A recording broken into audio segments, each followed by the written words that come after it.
Furiosa, a Mad Max saga, is a prequel to Mad Max Fury Road, as it tells the story of Furiosa from when she was a little girl all the way up until the events right prior to Fury Road. If you haven't seen the movie yet, don't worry, we will not get into spoilers here. Also, if you haven't already, hit the subscribe button. Helps out the channel. Personally, big fan of Mad Max Fury Road. I've talked about on this channel, I'm not the biggest action movie fan in general, but Mad Max Fury Road is an exception to that. I really enjoyed it when I saw it in theaters back then. I believe I bought it like the year after it came out and still have it, still will throw it on occasion, because come on, it's Mad Max Fury Road. You know, what's not to like? This movie is different in many ways than Fury Road. While Fury Road is more or less just a car chase for the entirety of the movie, this film certainly expands upon that and is much more of an epic. For one thing, we started off with a young Furiosa played by Aaliyah Brownie, Brown or Brownie, I'm not sure. It's spelled Brown with an E at the end, so I'm not sure exactly how you pronounce it. But, it starts off with her, and I was kind of expecting it to be like, okay, one of those, we'll see her for 10 minutes, and then we'll move on to Anna Taylor-Joy. That wasn't the case at all. In fact, I would bet it was around an hour until Anna Taylor-Joy actually showed up in this movie. I could be wrong about that, but certainly, Aaliyah Brownie got a lot of screen time in this film, and again, it was very much telling the whole story of Furiosa.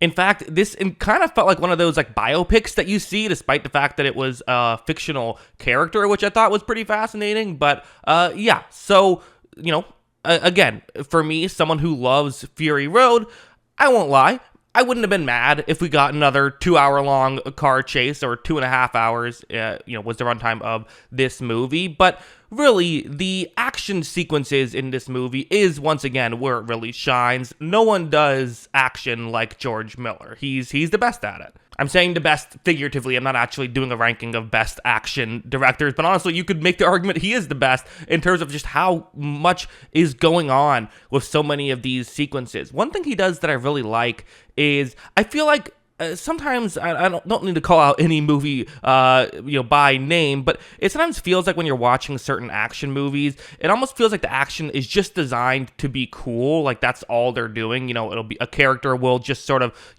fight one person and then go on and fight somebody else, and that's the whole point of the action sequence. This is not what George Miller does. There very much are clear goals that the characters are trying to accomplish. Something like, just a minor example, but it's a good one, is Furiosa is hanging underneath the war rig as it's driving, and someone sticks dynamite kind of up in front of her on the bottom of the war rig. So, okay, now she has to get up and she has to, deal with that situation, right? And then, as she's doing that, other things happen. And that kind of action is just something I'm far more interested in. While there will be cool moments, characters doing cool things, a lot of times it's, as is tradition with Mad Max, is a lot of times the cool things are kind of happening around our characters as they're just trying to survive the chaos that is happening. And speaking of cool things, there's no denying there is a ton of, oh my god, this is awesome moments, is really the only way I can describe it. That's what these movies do, is they leave you in awe, and there are so many sequences that did exactly that left me in awe. There's some of the best stunt work you will see in a movie all year. We can talk about the CGI aspect of all of this. When the trailer came out, a lot of people brought up CGI and the massive use of CGI in this in the trailer, and it seemed like it was a lot more CGI than the previous one. I don't know if it actually is more, because the previous one had a good chunk of CGI as well. I think part of it was this entire look felt a lot more grounded. The sand wasn't quite as bright and bold as it was in the previous iteration in Fury Road. So I think sometimes that could make some of the CGI stand out more. I also think there's a couple of particular not great shots. Like there's one where there's a young boy. I'm trying to remember what his character name is. I think it's just something boy. I was looking it up earlier. It's not on IMDb. It's War Boy. Okay, that's what his character name was, who was in the back of a war rig. And so I'm assuming they weren't using, they weren't actually going to have him go out and like, be on a moving vehicle filming that. But man, those shots were rough. They just were. Like they did not. They looked like something out of like a YouTube video or something. That was tough. It just was. Now I think part of what makes it even worse is it's like getting paired with some of the like more impressive stunts, like very clearly real people riding motorcycles and stuff like that right after, and so kind of think that contrast hurt it. Yeah, there was some of that. I'm not someone who is like super anti-CGI. I feel like when I see it, it does take me out of the movie a little bit. It does kind of annoy me a little bit, I'm not gonna lie. But I think as long as it's like not like horrible, I don't tend to care. And there was a couple scenes that didn't work for me, but it is what it is.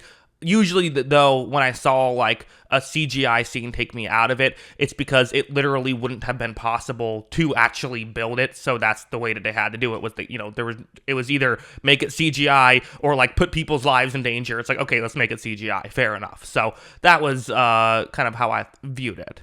Also, I want to talk about the acting a little bit. I tend to not spend forever on acting. That's just not the main part of movies I guess I'm as interested in as some other people are. But, it's obviously still a very important aspect of filmmaking. And, I thought Anna Taylor-Joy was great, quite frankly. I'm usually not someone who is overly, like, impressed with her performances. Not to say I dislike them or anything. I just usually kind of view them as, like, fine. I've liked her I think she's been in a lot of movies I really enjoyed. But this was the first time I think I'm like that was actually really good. And you could kind of see shades of the Charlize Theron performance in Taylor-Joy's performance. Definitely, you felt like they were the same character, just Taylor-Joy's was an earlier version of that character, at least for me personally. There's no going to be replacing, just entirely in general, it's worth mentioning, trying to follow up Mad Max Fury Road is an impossible task. It was such a lightning in a bottle type film that, like, of course there's going to be areas where it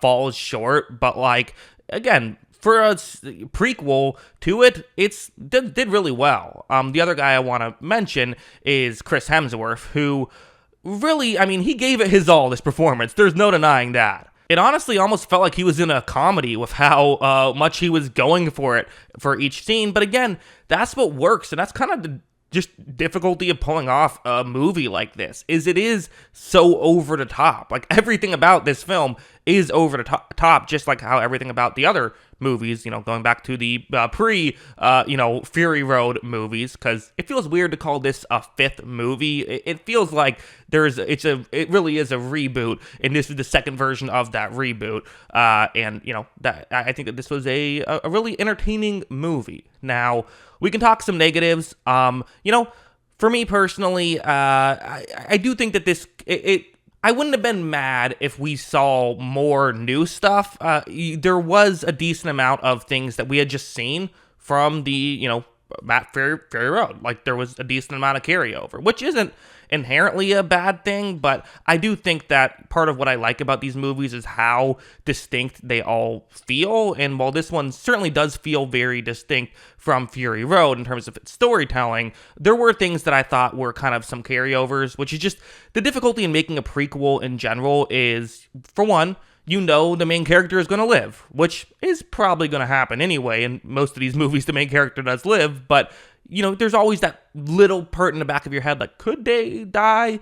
Like, 100% they're not going to die here. So there is no even that, like, slight suspense that you can still build throughout the course of a movie, even if realistically, they're probably not going to die. Knowing they're definitely not going to die, there's that difficulty you have to overcome.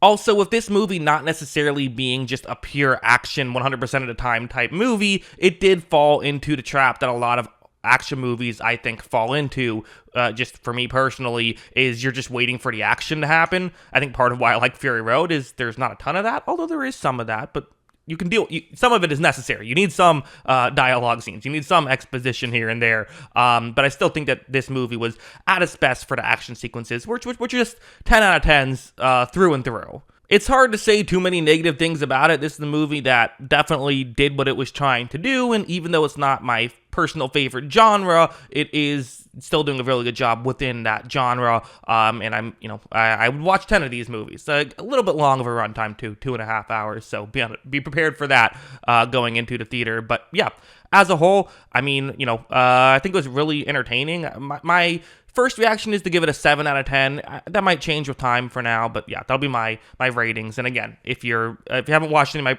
my previous videos, I used to, it would have been an 8 out of 10 with my earlier scale, but I was given out too many 10 out of 10, so I had to adjust the scale, so now it's a 7 out of 10, because I was getting too optimistic about everything, I suppose. But yeah, so 7 out of 10 for now. Really fun movie. What did you think? Let me know in the comments below. What were your thoughts on this movie? Always love hearing from y'all, and of course, as always, thanks for watching.